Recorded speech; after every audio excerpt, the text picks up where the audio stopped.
What up? Welcome. Thank you for being here. Hopefully, I can read you a nice story that is interesting and makes your day better. I hope it's already amazing and beautiful, like I'm sure you are. I found a cool sports article about racing, which I love. Um, so, yeah, here we go. Annual 93,000, that's three zeros, 93,000 mile, 20 country relay race that fans don't see by Patricia Mazzi.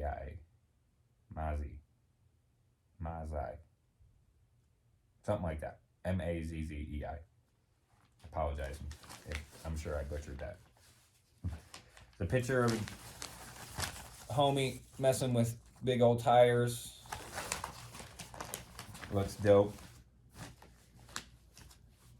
Looks like he's drinking some kind of energy drink, not water. We'll assume that it's a can of water. Miami Gardens, Florida. By late Sunday night in Baku, a few hours after Sergio Perez of Red Bull had won the Azerbaijan Grand Prix, much of the equipment necessary to stage a Formula One race had been methodically packed, wrapped, and hoisted into pallets, ready to fly halfway across the world.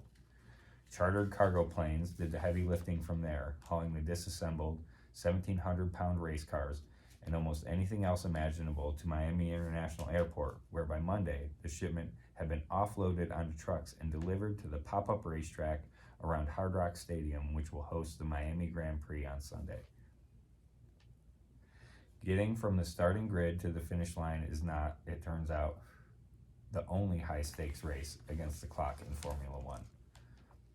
For the top tier of international open-wheel racing, putting on premier competitions on back-to-back weekends is a complicated logistical symphony.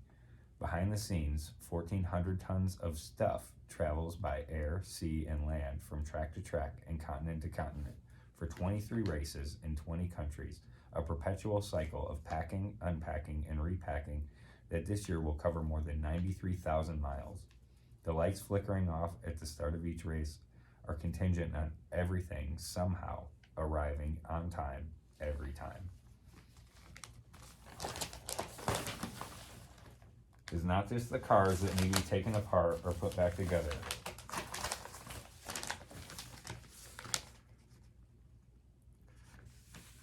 It's entire garages, plus the technical gear and hospitality amenities, even the weather instruments that make up essentially a modest city's worth of necessities, large and small, that need to be packed up. Tires, fuel generators, fuel, helmets and baseball hats, broadcast equipment, cutlery, on rare occasions, plants. In some cases, we bring the ovens and dishwashers, said Simon Price, the trackside manager for the shipping giant DHL, which has been moving cargo for Formula One for decades and been its official logistics provider since 2004. Planes transport most of the important, most expensive cargo from one race to the next, Price said.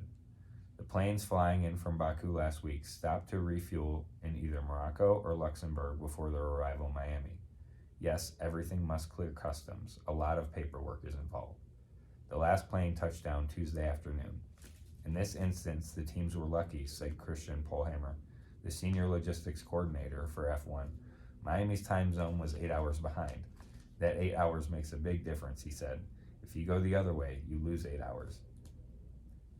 Ships lug sets of bulkier items to non-consecutive races. The first vessel with Miami race containers arrived at Port Everglades in Fort Lauderdale, Florida in mid-April. By Wednesday, unpacked boxes lay neatly in front of each team's garages. See shipment to Miami, Montreal, Austin, Las Vegas, read a label outside Rebels quarters. Locally sourced and labeled forklifts, Ferrari 1, Ferrari 6, motored to and from garages, beeping warnings as they came and went. Crews in team uniforms unwrapped cases of rims. Outside the Rebel garage, 2 men inserted sensors into huge Pirelli tires. The garages themselves where the race cars were being reassembled by the crew members blaring music were off limits to outsiders for competitive reasons.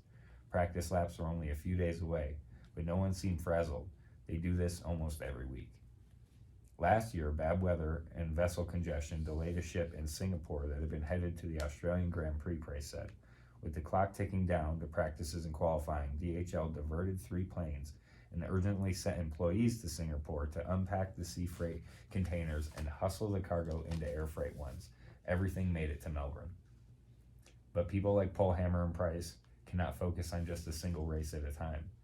Interviewed in Miami, they were already thinking about upcoming competitions, especially the one later this month in Monaco, where the narrow streets, Price noted with concern, aren't built for trucks. The Las Vegas Grand Prix, scheduled to debut in November, will present an altogether different challenge, Polhammer said.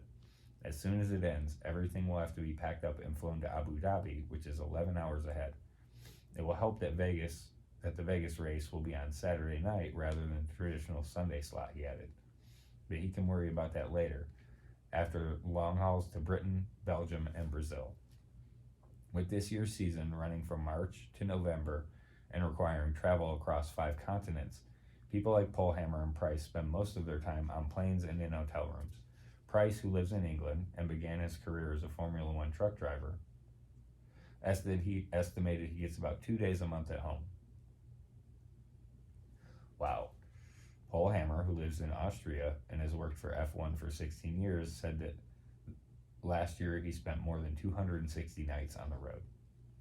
I admire and take my hat off to anyone that holds down a family and a relationship with this job, Price said. It is difficult to explain to people outside the logistics business what they do. They're all like, what a glamorous lifestyle, Polhammer said. We are definitely not part of that. No other sport compares in the terms of moving so much volume over such long distances in short periods of time, he added. F1, its deadlines do not move, Price said. In normal commerce, he added, schedules can be adjusted. In Formula One, the green flag will go on Sunday, no matter what. Then the packing will begin again, even before the champagne is sprayed from the podium. It takes 3 to 4 days to set all this up, Price said, and we pack it down in 3 to 4 hours. That is dope. Really cool. Thank you for joining me. You're beautiful. I love you. Peace.